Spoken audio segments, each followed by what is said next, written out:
dialysis and stuff like that. So he was ailing at that time. He was only 46. You want to make right. Yeah. So so we began having phone communications, and this was during the this was in '95. So long distance was something that like only rich people had in their house. So I'll never forget. Me and my mom, we go to the corner store. We get a calling card. Yeah.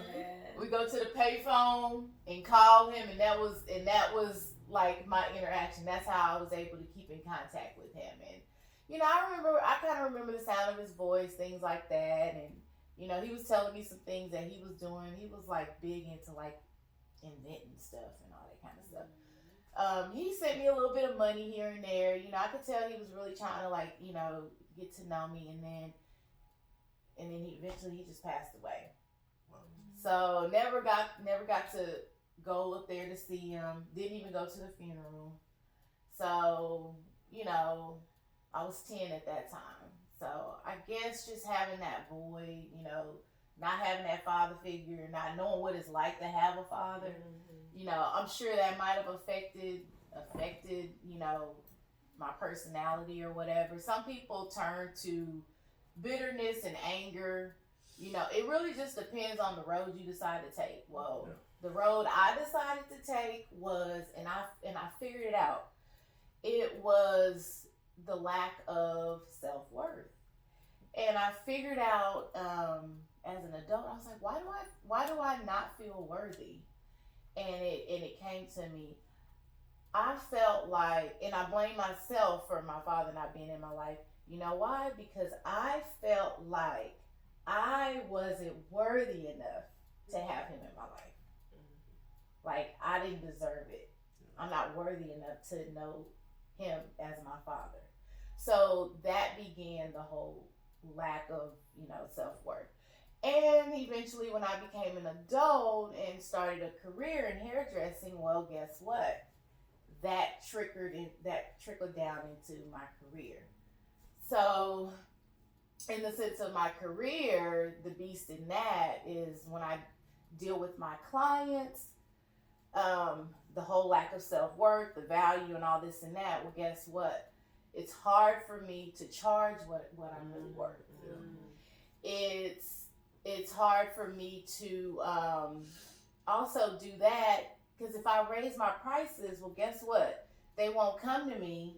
They'll go somewhere else. They'll leave me just like my father left me. They'll abandon me just like my father abandoned me.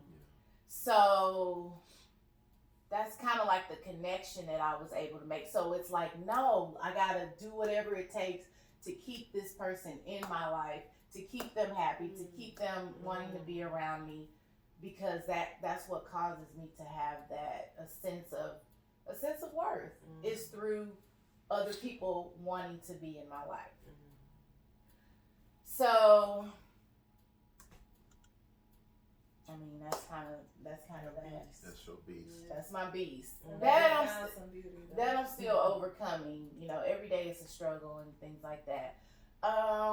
My beauty will be, I think the Lord has just always had my back.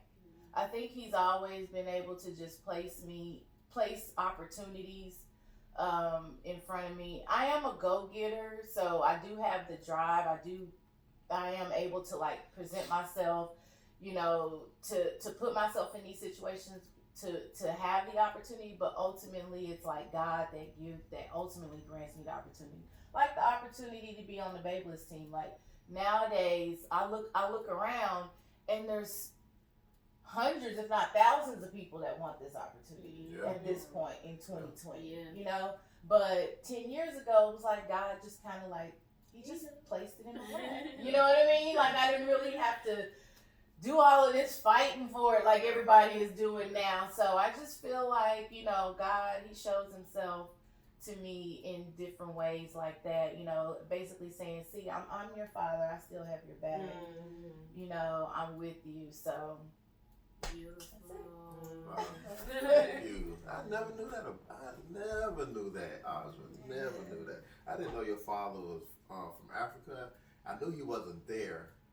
I naturally assumed, because you hardly ever talk about him, that he just passed when you was a child early. But I didn't know it was that type of disconnect in the situation. Yeah. Yeah. Wow. Yeah, that's probably why you didn't like me when you first. That's why. Probably not. Well, no, because I'm, No, he was a little overbearing. straightforward in a very rude way if you don't know his personality. Yeah, well, that too, but also the reason why I say that is because if you're not used to a male figure being direct with you, then you hear this guy out of nowhere. You know, well, I know my approach. It was not going. It makes sense why it just did. Because honestly, because when we was bumping heads the whole time, I'm saying I don't want to try to help this girl. Well, and to answer that, that I remember that kind of stemmed from kind of me being on the defense because I did experience a little bit of bullying. So I think I kind of took it as like, you know, kind of like a personal attack sort of thing, even though that wasn't your heart. But because of kind of like some of the things that I did deal with in my past in school and stuff like that, and not really knowing how to speak up for myself and being the butt of the joke and being like, you know, stuff. So I'm thinking that might have kind of like triggered some of that. So it had me like on guard, like a little bit on the defense. So I think that's kind of the answer to that. Yeah, well, you know, you taught me some lessons too. You taught me how to ease into a relationship. Can't come full throttle all the time. Like, you know, because now you're my girl. Yeah, we got we passed that. We passed all of that. All right, Kiki, you want to say something? Yeah. Wait. Oh, Out of there. out of there. Yep, I don't know how the last count. Here, we can start over. Good night. It's up to you. Oh my, dang, this is 40 minutes.